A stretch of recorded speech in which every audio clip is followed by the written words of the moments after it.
Hey, it's Conrad Thompson, and you're listening to DDP Snake Pit.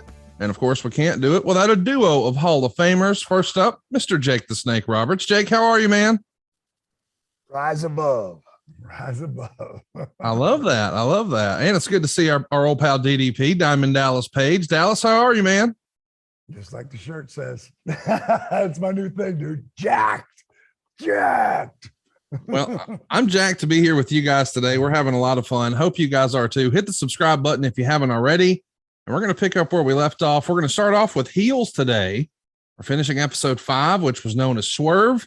And we're going to ease into episode 6, which they're calling House Show, which features another cameo. But before we get there, boy, the end of episode 5, Jake, things get a little real in the ring, do they not? Yeah, they do, man. You know, anytime you put 8 or 10 men in a room and somebody's going to take it, control it. And that's what Jack's trying to do, trying to keep it all settled down. And he's got Rooster pecking at the door. He's got his brother who you don't know what the hell he's going to do next. He's got a lot of things to work with.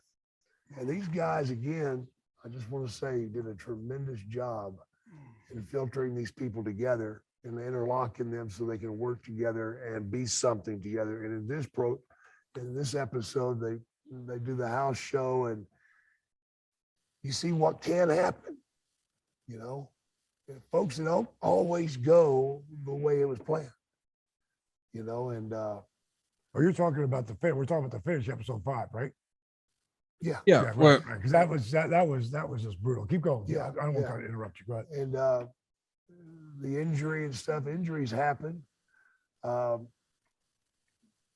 so many the way this one happened. You know, intentional. It was pretty brutal. Yeah. Pretty brutal. So now you're waiting to see what are going to be the repercussions of not only what Ace did, but also what Crystal did. Now let me slide in there because a lot of the things they're doing, are really, really good. And then there's some things where I just got to throw a flag. And I watched Sid Vicious jump off that second rope. I was there when they brought him back. He has the same break that Bobby had. And Bobby should have watched that because they would have had to push him away. Sid was screaming so loud, and I don't blame him. I mean, he came off that second rope on one leg and broke that tibia and his femur.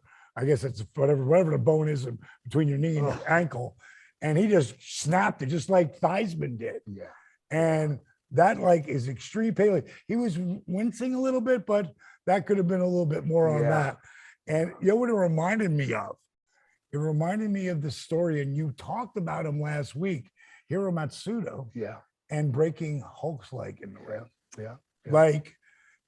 That's not many people really talk about that, but Hulk, being the guy, he wasn't Hulk back then. Terry Bollea, musician, 6'7", friggin' long blonde hair, jacked up, and loved wrestling, and finally got to Florida Championship Wrestling as legend tells it. I wasn't there, but I heard that he was in the ring. And maybe Jake, you put shine a little more light on this. But he got in there with Hiro, and he was working around Matsudo, and then he just snapped his leg at some point. It's a good lesson. Yeah. The bottom line is Matsudo, I think, was probably one of his bigger supporters because he came back. Yeah. He came back after that, which really, people, don't know that story. And it shows that Hulk really, he wanted it, man. And, obviously he wasn't being sent away with love. From his first time showing up. So it takes a lot of guts, especially back then. Yeah, back then, it was a different beast, man. I mean, I remember being in Florida, and there was a group out of Miami, University of Miami, that came up to Tampa, and they challenged the champ. They had some kid, man, that was just, 350 pounds, and he was a killer. God, he looked impressive. And Eddie Graham, being the wise man that he is, he tells him, he says, I can't put you in the ring with the champ. He'll kill you. And what happened was he had Art Nelson who wrestled with a mask simply because at the age of 30, he was bald.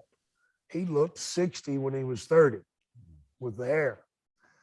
Well, he had Art without the mask, put on work clothes, and go out and start sweeping around the sportatorium there like he was a janitor. And Eddie Graham told these people, said, look, I'll tell you what we'll do. We'll see what the kid can do with the janitor. If he can do something with the janitor, then maybe we'll look at putting him with somebody else. But the champ would just absolutely, he would crush this kid. He'd tie him up in knots and he might even kill him. So of course he puts him in the ring with Art Nelson, who is a shooter and a rugged, tough, knowledgeable man that knows how to make things happen to your body that you don't ever want to happen. And put him in the ring, and he lasted about 3 minutes before Art tied him in a pretzel and had him squealing like a little girl. And they left with their head between their legs, and that was the end of that. But it happens from time to time, that's a tough lesson. But with the Hulk, some people demand respect. And Matsuda damn sure did. And he earned it. He's one hell of a man, one hell of a wrestler, one of the greatest ever. And I had the real pleasure of refereeing a match between Hiro Matsuda and Danny Hodge. Wow. And Danny Hodge was a different beast. The grip. I want to say I was going into the Hall of Fame that they do up there for Danny God, now I can't remember what's his name. The shooter, I can't remember his name now. It's not Danny Hodge. Danny You're talking Hodge about in Waterloo, Iowa? Yes. Yeah. Great guys. They were the first guys to put me in. And I'm standing next to Danny. JR's there, and there's a couple of the other boys. Doing a little signing as they're coming through. And Danny did the Apple thing. Yeah. And he had to be 90. And I was so bummed because I was filming it all on my phone and somehow I lost it. But then to watch him and never move, just and then the apple exploded. The apple exploded in his hands. As a kid, I would ride with my father and Danny Hodge to wrestling shows. And Danny, we went into a hardware store one day. And Danny, you folks that don't know him, doesn't look like a tough man. No, he looks like if you're gonna be a freaking waiter, grandpa or something, and very neat, very quiet, and he went in the store and he asked him for a pair of pliers. And they said, well, there's a bin over there with 50 pairs of pliers. Go get one of those. He goes, but are they any good? And these people look at him like, you stupid old man, they go over and grab one. Here, there's a pair. Those are fine. I don't know. They don't look that strong. He grabs a hold of them and squeezes, and the bolt breaks. They're like legendary. It's like true stories. Yes. Then I used to watch him as I got older, go into bars. You know how it gets in a bar, it's crowded, and people start bustling around, and here's this really meek looking guy. And people bump into him and he'd bump them back. When he bumped them back, they'd square off with him. Hey, old man, don't be foolish. I'll tear your ass apart. And he's like, oh, please don't hurt me, mister. And he'd play that part down and he'd say, please, let me shake your hand and tell you how sorry I am. And of course, once he grabbed their hand, it was over, brother. They dropped on their knees and squealed. I used to watch him when my dad would be driving and he'd sneak that hand over and grab my dad by the thigh. I don't know how we didn't get killed, where the car would just go all over the road. My dad would be jumping out of his damn seat. It's hard for a 400-pound man to jump in a car. But Danny Hodge made him jump. I remember whenever they brought him to WWE or WWF, and he come down to the ring looking old and everything, and then he vaulted into the ring. At like 90 years old. Yeah, fucking crazy. But he had an unfortunate car wreck, broke his neck in Louisiana. And which is an amazing story in itself because he went down off the road into a swamp. He crawled out of the car and crawled up the embankment and then was on the side of the road trying to wave people down. Well, nobody would stop for him because his head was just flopping around on his shoulders. He looked like some crazy man. Mm. And they got the police there, and hell, the problem was his neck was broke.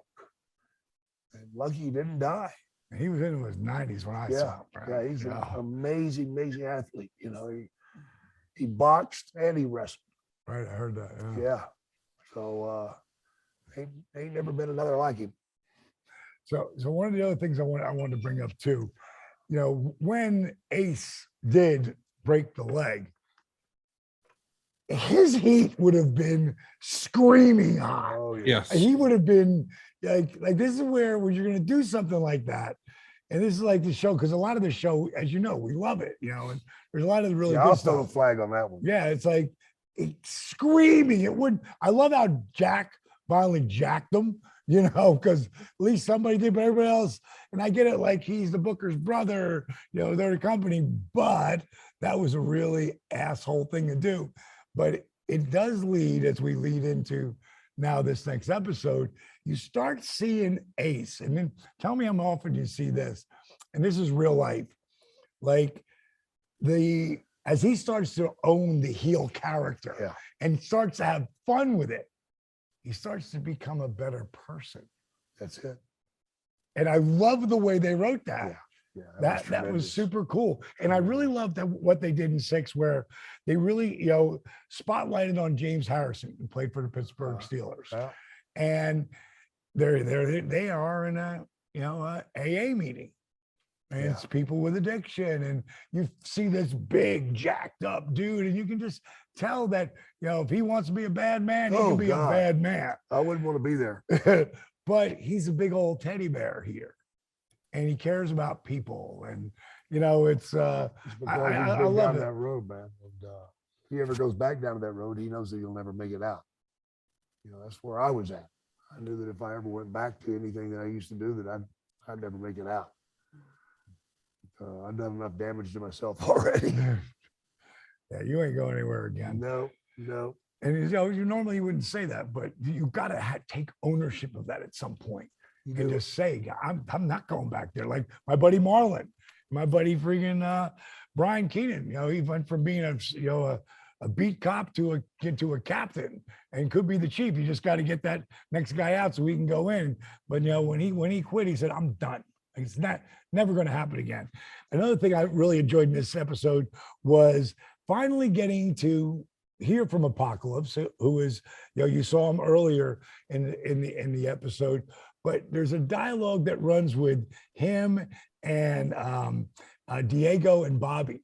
And Diego starts to get they're getting, what I love about this show is everybody's getting their little piece.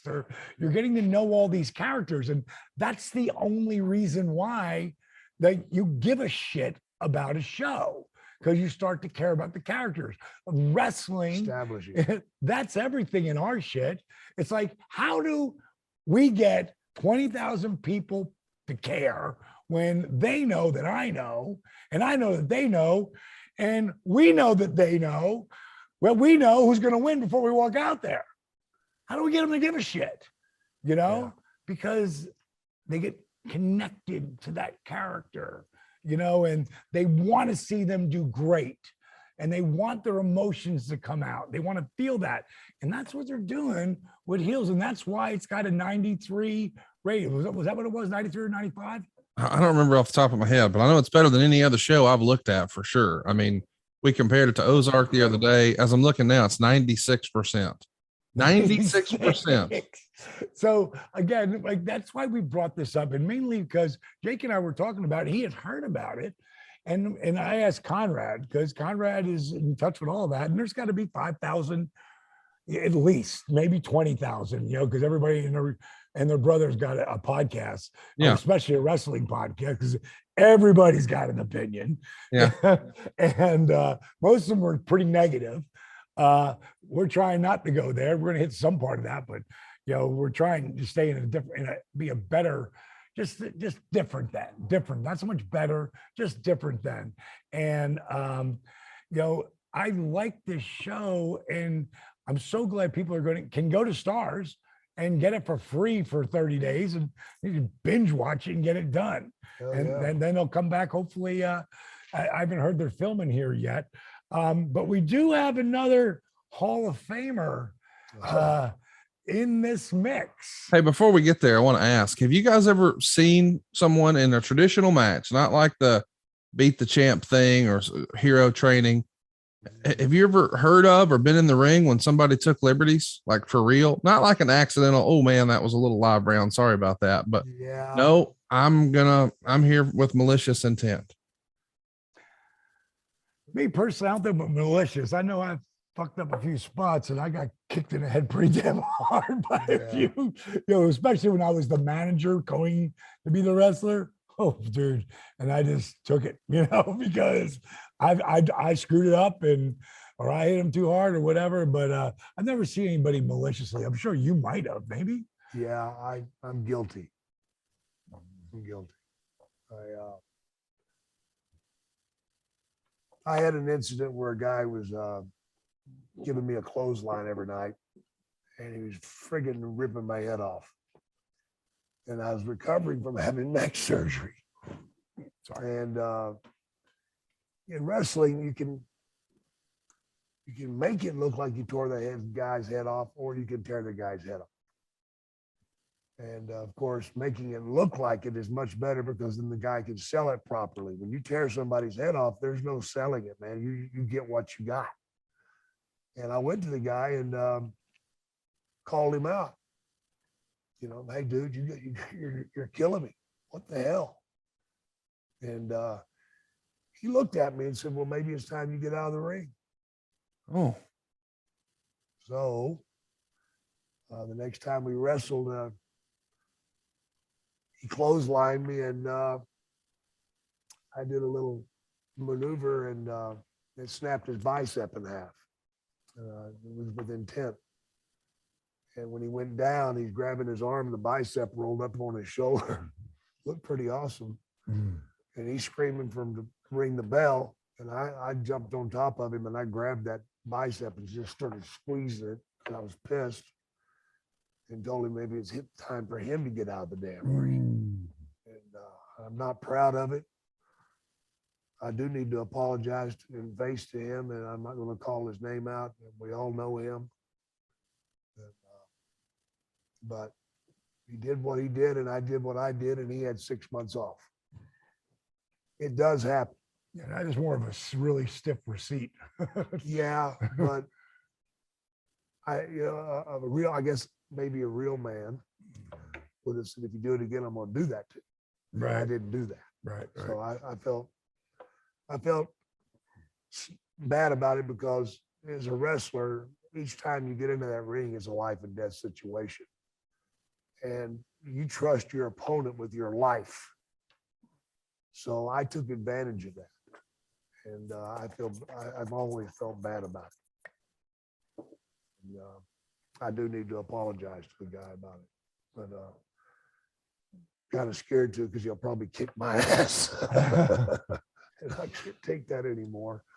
Alice, if you could get into the mind of Ace when he's cranking on Bobby's knee, do you think it's more about the relationship with Crystal or more about his frustration with his spot and the angle and the storyline and his brother Jack? Or I think it goes back to what Jack did to him, because Jack put him in that spot where he knew he wasn't going to break his arm, but he's going to take it literally right to the edge. I think it's a big piece of Crystal because, man, that girl, she's a star, man. She's going to be a big star. She's got that thing, man. And like when, for her to take that mic and go off, you never would have got away with that during the show. You got to, but on the lower level, you could get away with it. Yeah. And that's where they are. Yeah. And I think that you could see by the way, like you could see by the way he watches her, and after he's already, he was so mad, and of course goes to get the other chick. He feels like he owns it. Yeah. But once you go put some distance in between them because he got already, and he starts, my whole thing is get over someone, get on top of somebody else, but sometimes that don't work. And Well, that that didn't just work. being For the him. guy that he is, he you're slapping him in the face. That's what he feels Right. like. And then when she cuts the promo, Which was really good. that's the ball buster right there, and even back in the WWF days, there was, the Sunny thing with Brett and Shawn. That was a total mess. And we know how that wound up.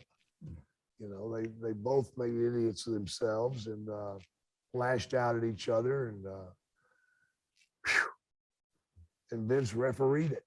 So it does happen, man. Yep. Jealousy is a beast, man. Jealousy's killed more people than war ever has. That's a fact. Nash had told me, he said, because I don't carry a lot of heat with me. I just don't. But I had the heat because of having Kim. And Kim was the most beautiful woman ever in professional wrestling. And, because you got her, it comes with a little bit of heat. You got to be able to take that, That's very, very hard to do. I try to just roll off my shoulders a lot, but sometimes shit happen. So let's go to our next cat who shows up. Go ahead, Conrad, you can bring him in on this. Well, it's pretty cool because here we are doing a podcast and podcasting becomes a part of the story, which makes it very authentic for wrestling again. Of course, we're talking look so much alike. Right? Yeah. I think I got a haircut. Episode 2 arms, 6. 2 legs.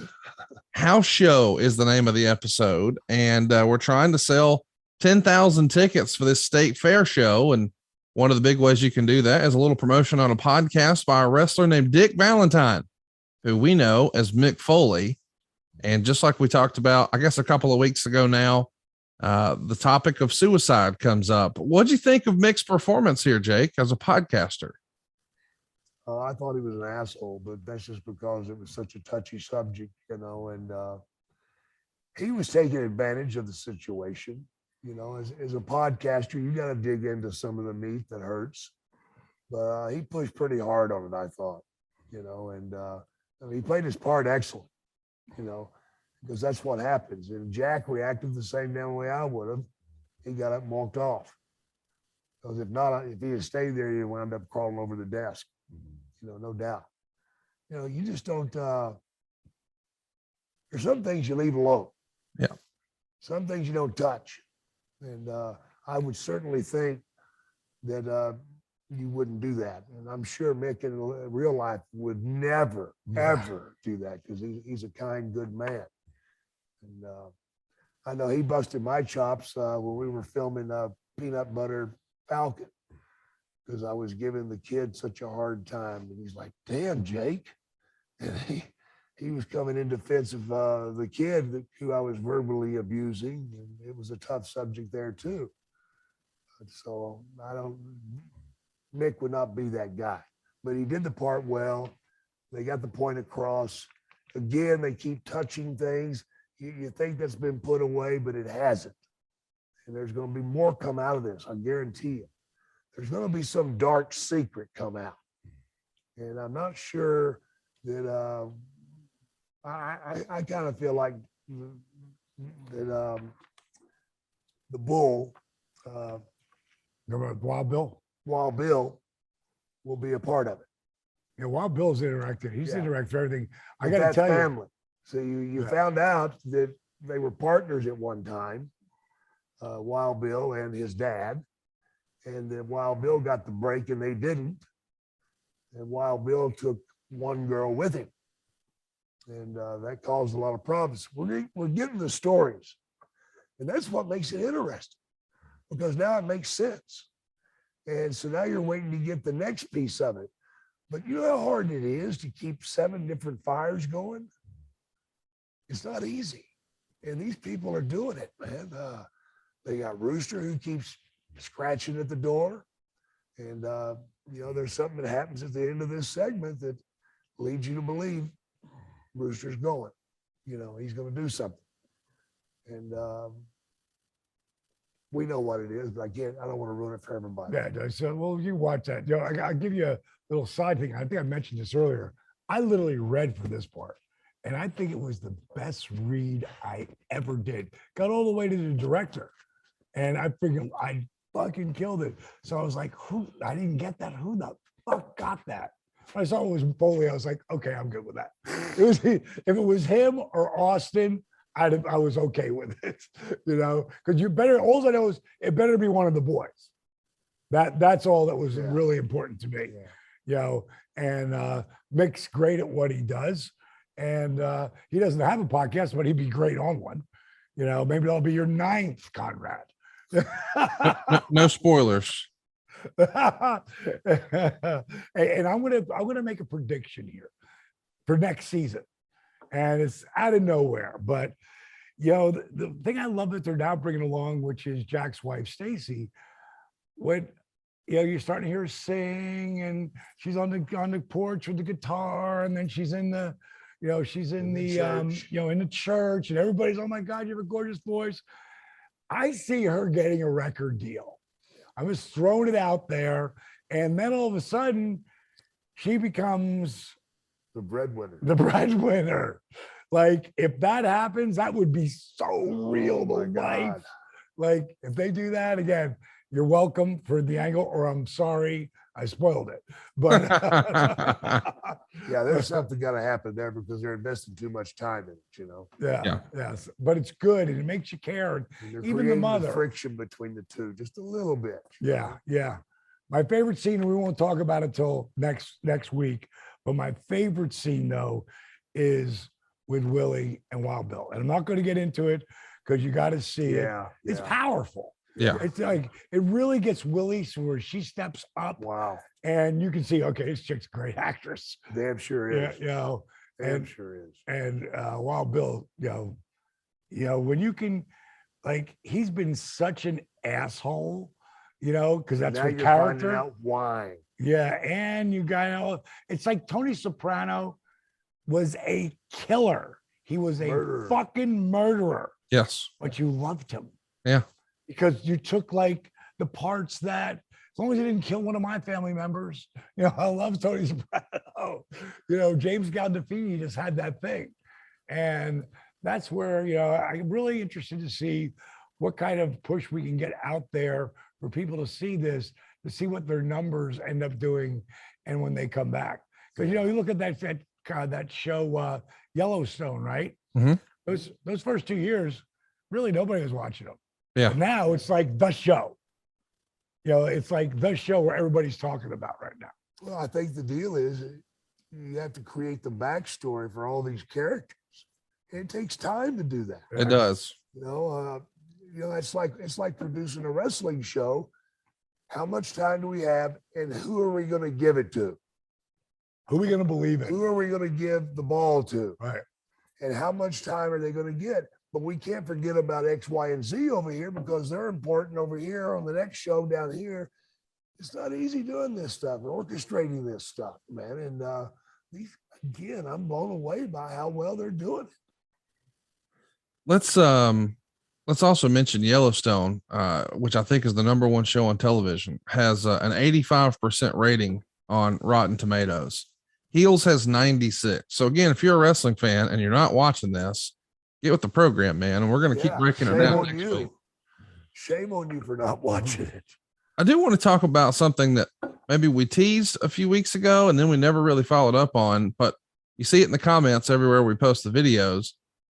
Folks were a little concerned for you, Jake. They saw you, looks like using oxygen, and then you had a comment about cigarettes. And let's give a peek behind the curtain and just sort of catch everybody up with what's going on and where you stand on all that.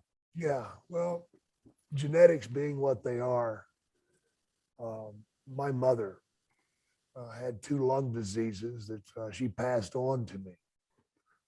There's no cure for either one of them. The last thing that I should ever do is smoke a cigarette. And yet I've been smoking since I was 17. To the point that I have COPD, little emphysema tossed in, and now I have to see a specialist and I have to keep my eyes on it. And during the pandemic, it was a real scare for me because if I'd gotten COVID, I probably wouldn't have made it. And I was really terrified. And so I was one of the first to get the damn shots, man, because I got to protect my ass. Today, I feel great. I'm not having to use any oxygen at all. I do have to use it on the airplanes when they pressurize and go up high. But it's something that can be dealt with, you know, and I can still live a great life. No, I can't run a marathon, never have, never will. But I'm going to be around for a long time. I'm going to be around for a long time because I didn't make it through all the shit that I did to myself to drop now.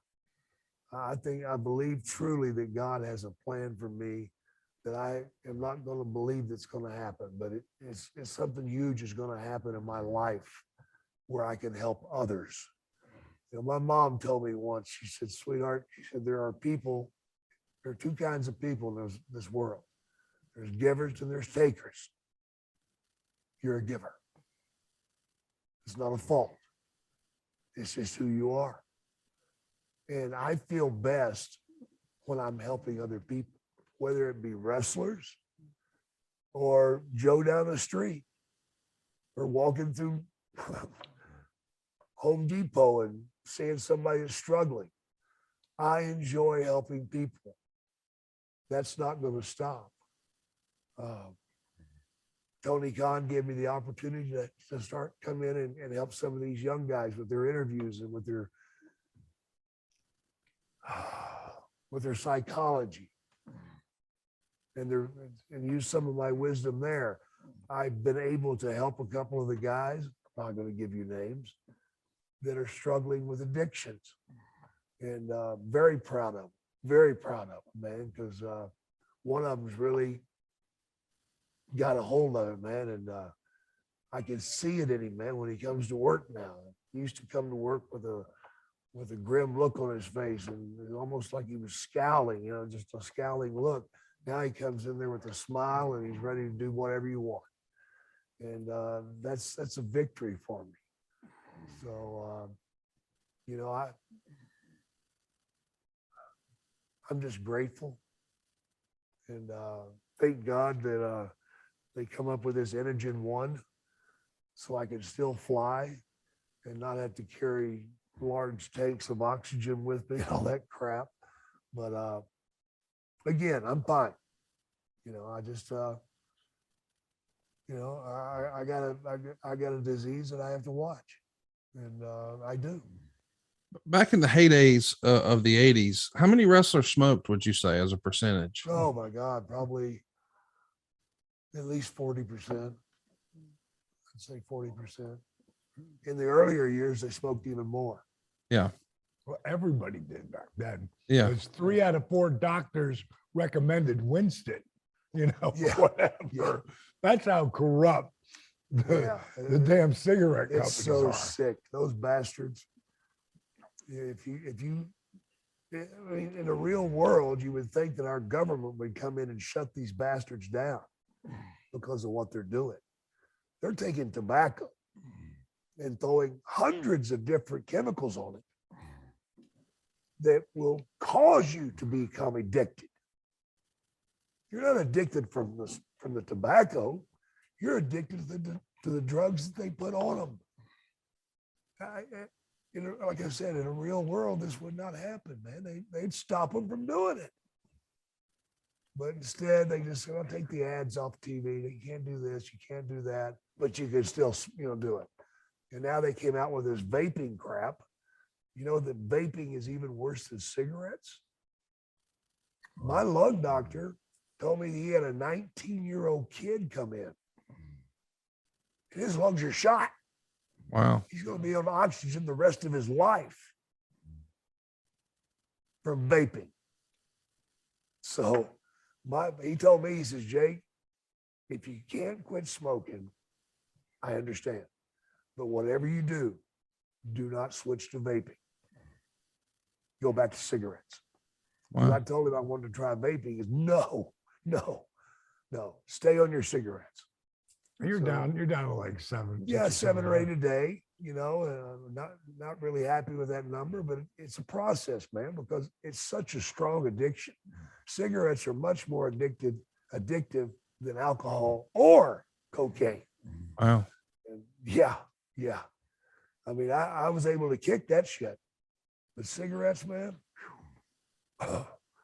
it's so horribly wrong. Steve, you gave me a book to read, and by the first 2 chapters, I was so angry at the tobacco companies for the crap that they've done to us. They are ruthless bastards. I mean, shouldn't there be some type of penalty for killing millions? Because that's what they do. That's what they do. And que sera, sera.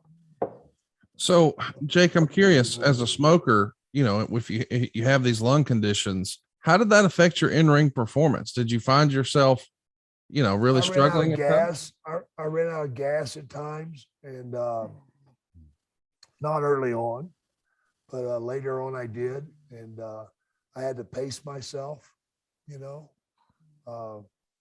Maybe that's one of the reasons I sold so well. I don't know. I was gasping for air, just run out of gas. But yeah, it definitely affected it. Whether the people knew it or not, I don't think they did. But I just went out and made use of what I had, And of course, I think about what if I'd never picked up a cigarette? Well, I'd still have these lung diseases. Right. I would still be in trouble, but I wouldn't be as much trouble as I am. But folks, don't worry about me. I'm kicking along pretty damn good, man. Feel pretty awesome inside, and got a couple other little things that I'm dealing with. But you know what? That comes with age, man. Yeah. Christ. My son told me after he did the MRI on me that I'm probably going to have one of my hips redone. That it's starting to separate again. I'm like, well, that's great. He goes, Dad, you got 12 years out of it. 12 years, Christ, man. For $100,000, it only worked for 12 years. He said, well, maybe if you'd taken better care of it. That's right. I forgot. He had gotten that second hip replacement, and we were out, and I was living in LA at the time, and you might be able to find this. It was that the show was red hot, called Entourage. Oh yeah, I love that show.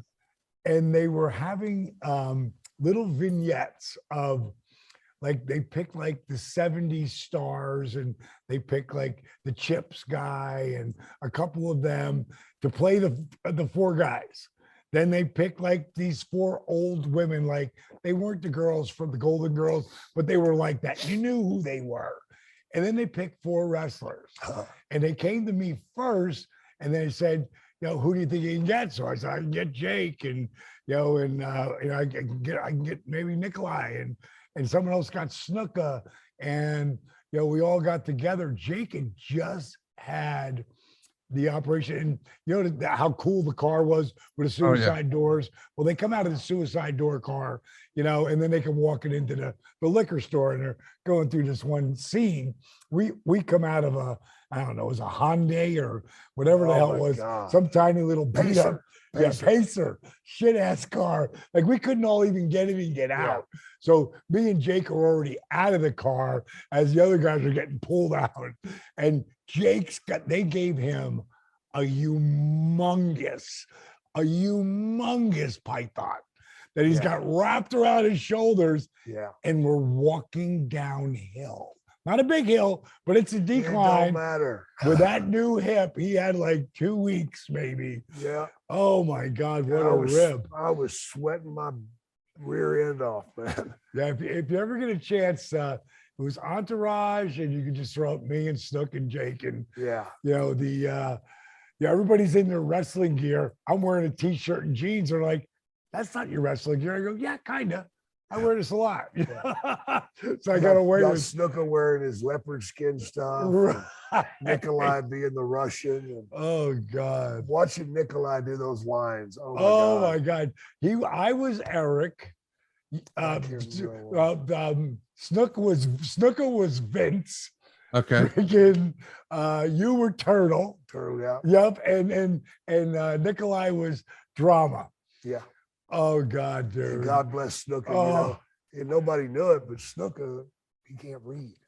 Right. So they give him all these lines, and one of the lines was, what was the word he couldn't say? Oh, I can't remember.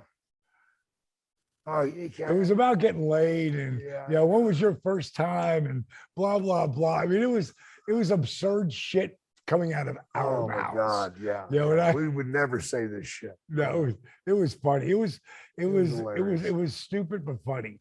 You know, Paid well. yeah, the payoff was good. Well, let's pay off the breathing thing a minute ago with Jake Dallas, because you've mentioned a few weeks ago that you had your nose broken like half a dozen times, and these days, of Haven't we course, all? well, not me, but with yoga Can help you too, with that.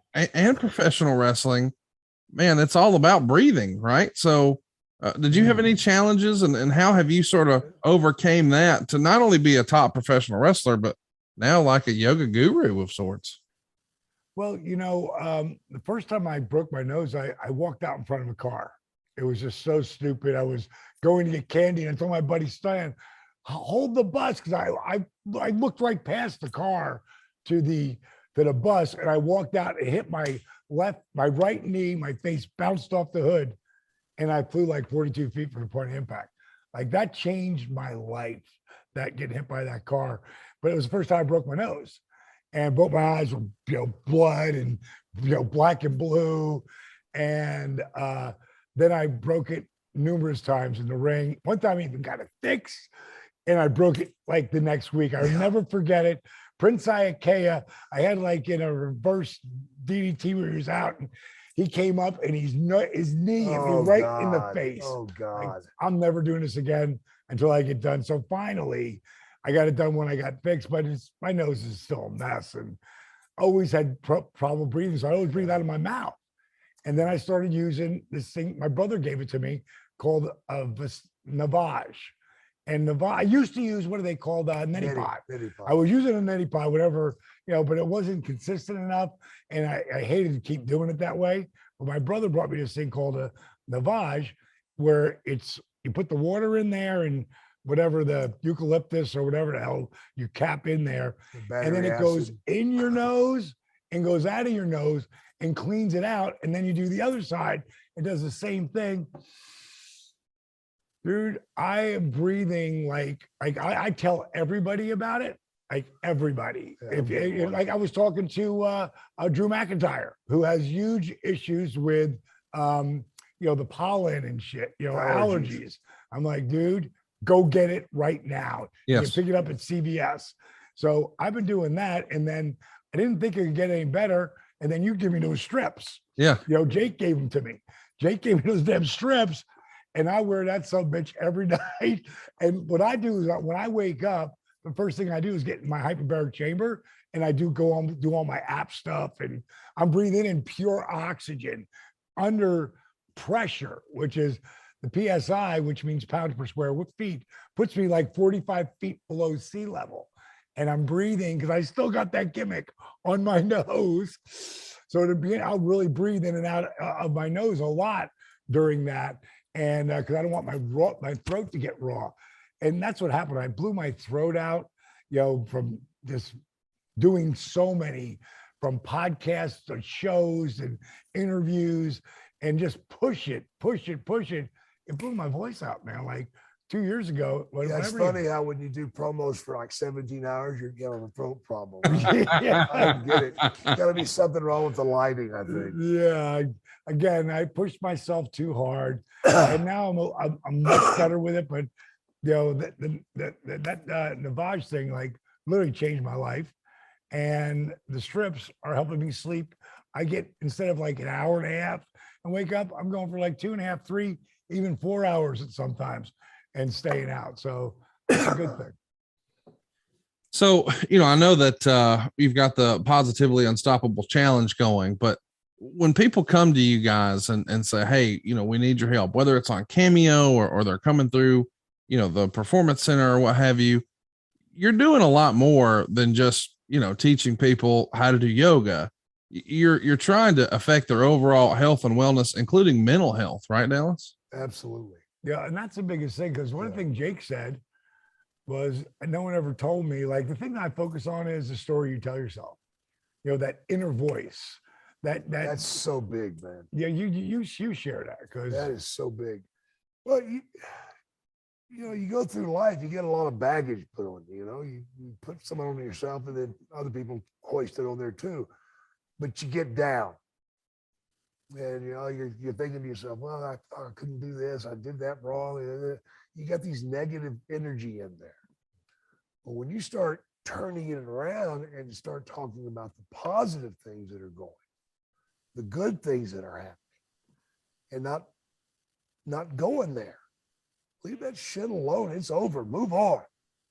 Learn from it. That's what he taught me. Learn from your mistake and then carry on. So it's that inner voice, like you said, that you tell yourself, man. You've got a choice to have a good day or a bad day. Which one do you want? 100%. What do you want? And nobody wants to Pretty be simple. Nobody wants to be around somebody negative. There's two of my favorite quotes are, if you say you can and you say you can't, you're right. And then I tell people, that's Henry Ford did that. Yeah. Well, what the hell did he ever do?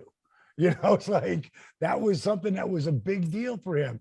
You say you can't, say yet after it, because it makes it possible. But my other favorite quote is something I read a couple of years ago, and it was on Brainy Quote. And this one quote stuck out to me, and I started reading it, and it said, the repetitions of affirmations leads to belief. And once that belief becomes a deep conviction, things begin to happen. And then I look who said it, and I went, oh my God, I know his affirmation. And when you think about that, you're thinking like, how the hell could I know his affirmation? And the breakdown, I want to break it down. The repetitions of affirmation can be really good, like amazing, or it can be really bad. And it's all what you put in your brain. Yep. And the best example I give is going up for the Hall of Fame. My Hall of Fame speech, Eric Bischoff's got 10, 12-minute speech up there.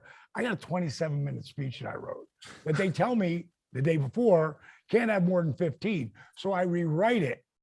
And then that next day they come and they say, let's hear the first one you have. They said, don't go over 30. So now I've got myself in a spot. I'm the first one out of the gate. I haven't been out in front of 15, 20,000 people speaking, a crowd like that, millions of people watching in 15 years. And at that point, I could have been in my head, like, oh man, I'm a first, God, I hope I don't blow this. Oh my God, what if my iPad, because that's my notes. What if my iPad stops? What if it freezes?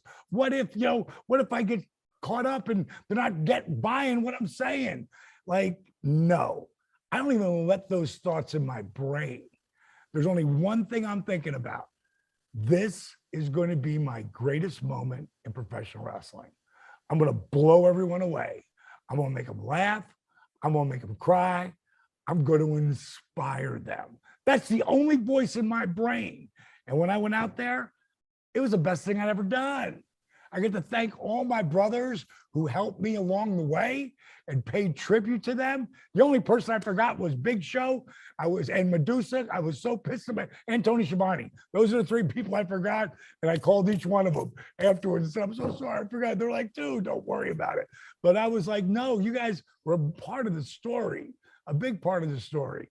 And I wanted to thank them. So in Positively Unstoppable, I thank them in the acknowledgments, because I forgot you there. Because I always give credit to the people that helped me get there. He does that.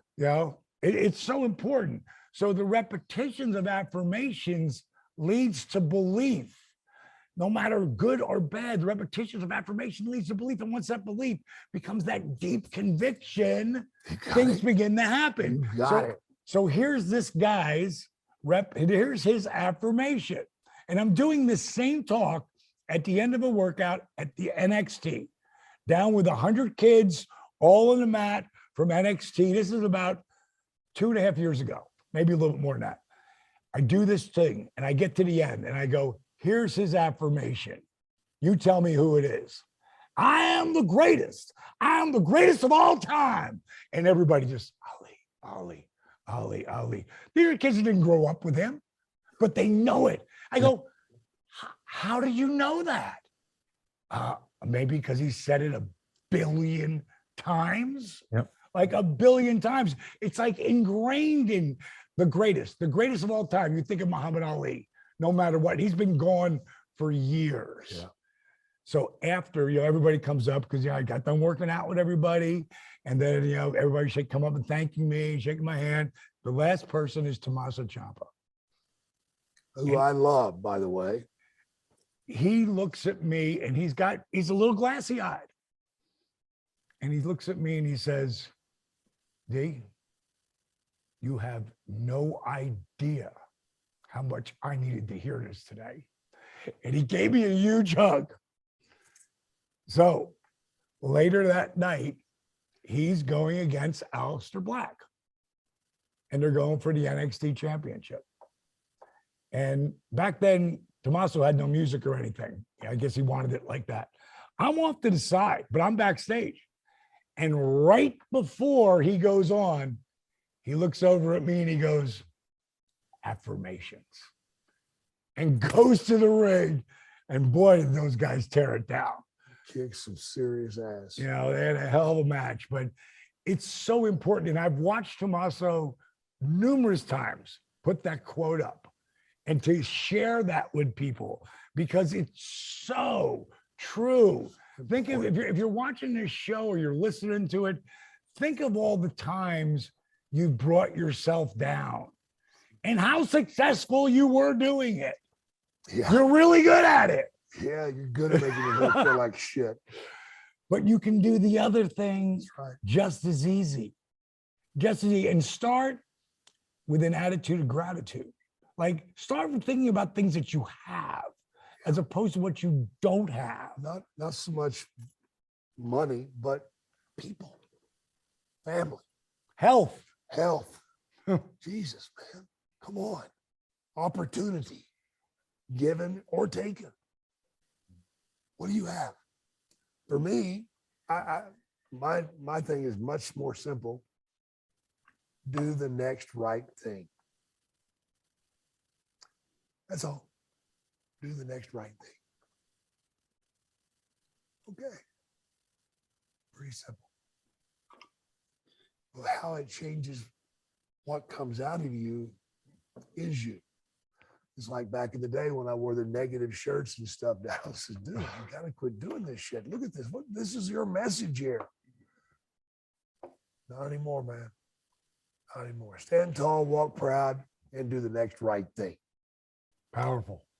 And Jake, we've talked about a little bit on the show. You didn't exactly have the best upbringing, and then you got into pretty rough business as a very young man, and had a bunch of hard knocks along the way. And everyone listening to this is a wrestling fan. I shouldn't say everyone. Most of the folks listening to this are wrestling fans, and inherently, when you hear some of the quote unquote boys talk, it skews negative. Everyone's, healing on someone or shitting on someone or burying someone. And then you run across getting a break. This guy is taking this from me and that guy took this from me and he's whatever. And then you run across Diamond Dallas Page, who's shot out of a cannon and relentless in every way. He's a lot, as my friends would say. He's a lot, but it's all positive all the time. Yeah. He stands out in a crowd. Does he not? Oh yeah. A lot of the boys want to choke him out. Sure. Shut the fuck up, Dallas. Jesus fucking Christ. I used to ask him, hasn't anybody pissed in your soup or something? Come on. Somebody's had to screw you over. Yes, he gets screwed over. Yes, he gets pissed off. But guess what he does? He lets it go. Yes. Lets it go.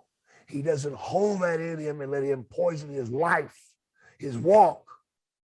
His journey isn't finished, man. And he's not going to let anything stop him.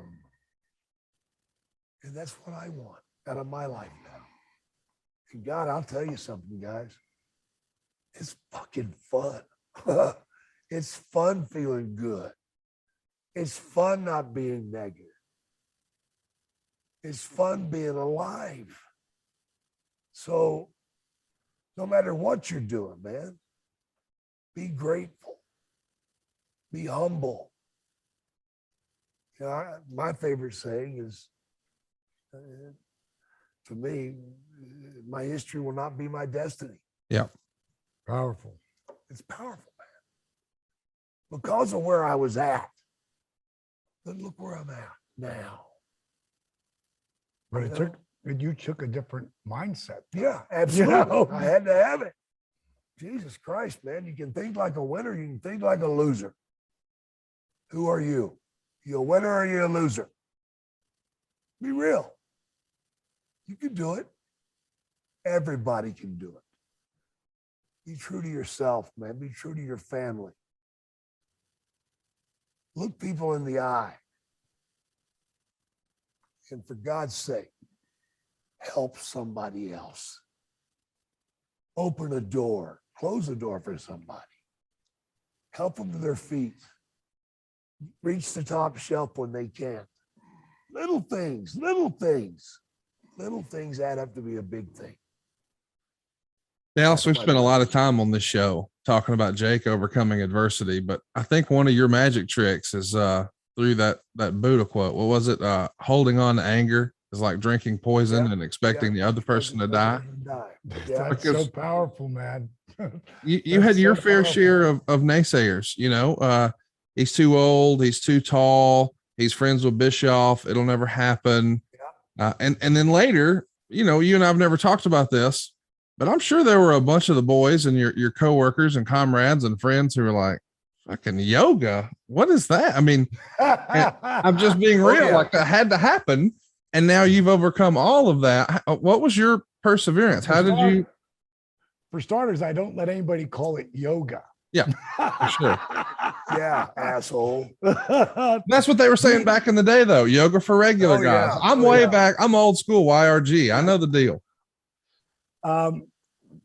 In the beginning, you know, the ribbing, the mat would disappear. People hide shit. I'll tell you who said it best at an autograph signing about 10 years ago. Lex was talking about how he was, you know, shitting on it. He goes, but look at him and look at me. He goes, obviously he was onto something. That came out of Lex's mouth. You know, Lex Luger, you know, could be a little, you know, bombastic back in the day. Today, he's the nicest human being on the planet, man. Yep. On the planet. I mean, the character integrity is off the charts. But love will get you a lot further than hate. Yeah, man. Like it's just life's too fucking short. Like everything that I think of, like no matter what I do, I look at when I'm thinking about doing something or about to do something, I think, how does that make me feel about me? You know, and when it came down to, you know, DDP Yoga, which I'm branding DDPY, it'll always be DDP Yoga, but I'm branding it DDPY. Why? Because I want people to stop calling it just fucking yoga, because it's not, and it's different. It's a way of life. But it's a lifestyle, and the reason why we've had such incredible, you know, people, and this kid Brian Tan, who won last year's Positively Unstoppable Challenge, you know, to watch him go through this change. And what I did is anyone, anywhere can do it. Because if you get on the app, I've created a thing called the list. If you do everything on the list, I guarantee you it doesn't just change your life. It'll help you own your life. And that's all the shit that me and Jake talked about, you know, as we went through this journey. And it was important for me, as Jake was going through this journey, that he would be held with the respect that he should. And, you know, today he has that back. And going in the Hall of Fame, he got that back. But he had to completely change his mindset. Yeah. You know, because people say, oh yeah, well, food food's the biggest thing. If you can get rid of the food, you can overcome the food. That's 80% of it. No bullshit. The food and the workout are 10% of the equation. The 90% is between your ears. Yeah. The 90% is the story you tell yourself. The 90% is your discipline. Discipline is the truest form of self-love. When you're not trying to get the quick reward, you're working towards the real reward, which really helps. Look at Jake, like, love yourself.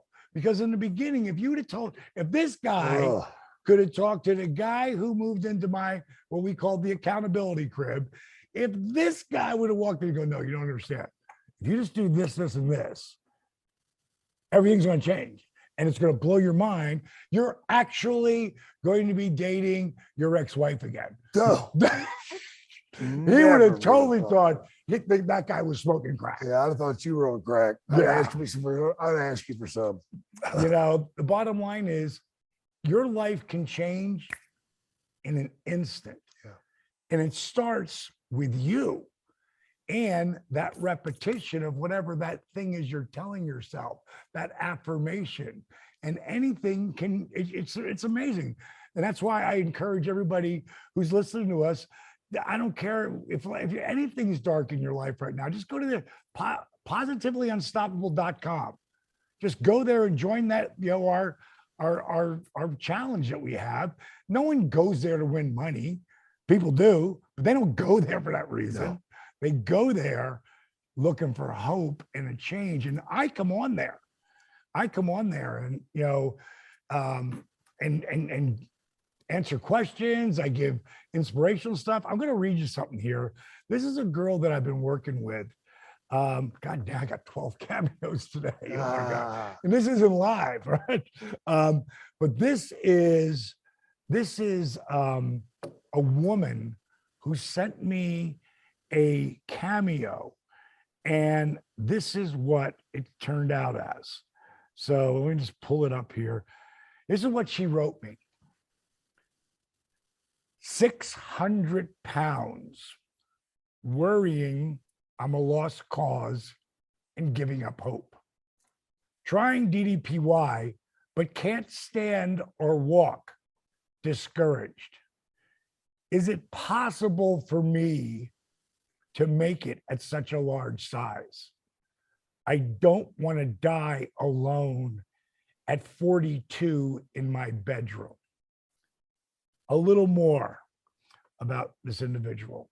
I'm not going to say her name right now, but later I will. I have limited space, no support system, used to encouraging others by running out of momentum to keep going. Could use a kind word and a prayer. So every single cameo I start out, it's me, Dee Dee. I do the whole opening. So they get Diamond Dallas Page. And I know at the time she's going, no, that's not what this is. And then I flip out of that and I go, but that's not what this is about, is it? And I left her a 6-minute cameo. And basically the first thing I said, Jake the Snake, you got to watch his documentary, The Resurrection of Jake the Snake. Watch the other documentary, Relentless, which is a story of me from me blowing my back out to where we are today. And then you'll know really who I am. Then send your number to info@ddpyoga.com and I'll call you. And that's what I did. And actually I had Paige, my wife. Seems so funny saying that. Can't get used to it. Paige. PP. The love of my life called, Paige texts her back and they went back and forth. And then she's like, because she's the only one who still calls me Paige. Jericho, I let do it too, but I don't like it. Dallas is my real name. But for her, I'm always going to be Paige. She's like, Paige, you're not going to believe it. This girl, she doesn't sound anything like the person that wrote you that. She's so upbeat and has positive and she's so excited. And And I was like, really? Okay. Tell her to do the whole list now. Because that's what I make people do before they even get to talk to me. You do everything on the list. Well, now I know you're serious. Now I know you've already started to put the work in. And indirectly, that's what Jake did. Jake did everything on the list, and A couple of times. a couple of times. And now we're in communication as this girl is going along, and little baby steps, but she's making them every day. And every day she sends my wife, what she eats and what she's done for exercise. And that's why sitting in a chair, workouts, laying in bed, like we can do that. You don't have to stand up and hold your foot over your head. Not yet. That's the finished product. So that's the kind of things that, we're doing to, change the face of what we're doing. It's, in other words, people see yoga and then they want to put it in a box. Yep. It was Eric Bischoff. And you can tell Eric that I gave him credit on this because I haven't given him enough credit along the line. But he's the first one to say it to me, even though I'd been doing it all my life. We got into a discussion about something. He started talking about there's better than. And anyone who's not the best is less than, unless they're different than. And he was saying to me at the time, he goes, you're different than. And this is what you need to do now. You need to go back to being you. We're going to put you the Bruce Springsteen of wrestling. That's where he put me in jeans and all that shit. And being able to be myself, just amped up, that really worked. And it takes it into all these other avenues that we're into today, because the wrestling crowd is my base, Yep. but it's only 50% of the people who get on my program. The rest of the people saw Arthur's video or Vance Hines, they watched Resurrection. They were something that they saw. We're in the performance center right now, and we only open up now for workouts when we're doing live stuff that we're filming, because it's a full-blown production company at this point.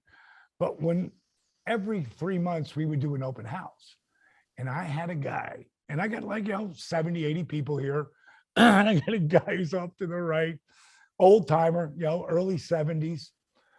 And at the end, I take pictures of everybody, everybody wants a picture, and he's the last one. And he comes walking up, he goes, I came here today to prove to myself that you were full of shit. And he just laughed and he went, but you're not. You really are that guy. I said, yep, really am. What's your name? Shook his hand, took a picture, and move forward, because I'm always going to be who I am. And I love that where Jake's at right now. And I think we got a message we're going to talk about in this show. Some nights we'll just talk a little bit about wrestling, because there's so many other things to talk about that need to be talked about and that we talk about all the time. Well, and that's what we did today. We proved that this show is more than just wrestling. I wanted to talk about the power of positivity and, overcoming all of the adversity that both of you guys have to be where you are today. And of course, a lot of that starts with a little bit of hope. And that's what you guys are providing on Cameo, right, Jake? Absolutely, man. It's hope and love and a laugh. If that's what you need. That's good.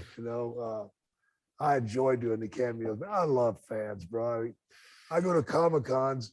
It's a great place to make money, but man, I get to sit there and people come up to me and they start talking about the first time they watched me wrestle. And I was sitting with my grandpa. It used to be our thing every Saturday. Me and grandpa would sit down and hold hands and we'd watch. And I look at him and they got a tear coming down their cheek, man, because they're remembering a memory, because he's gone now.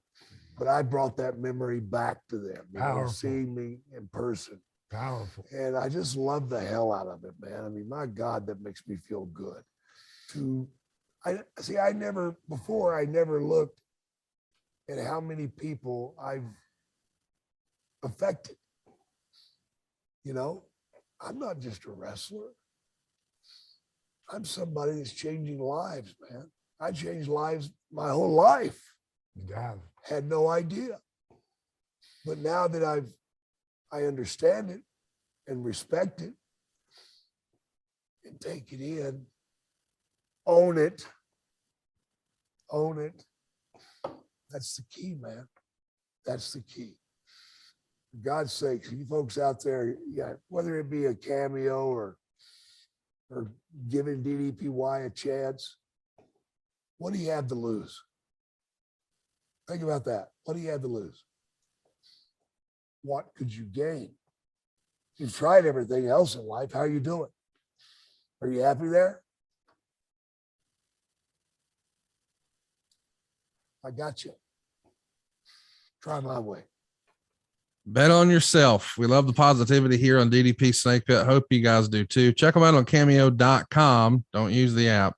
Go to .com.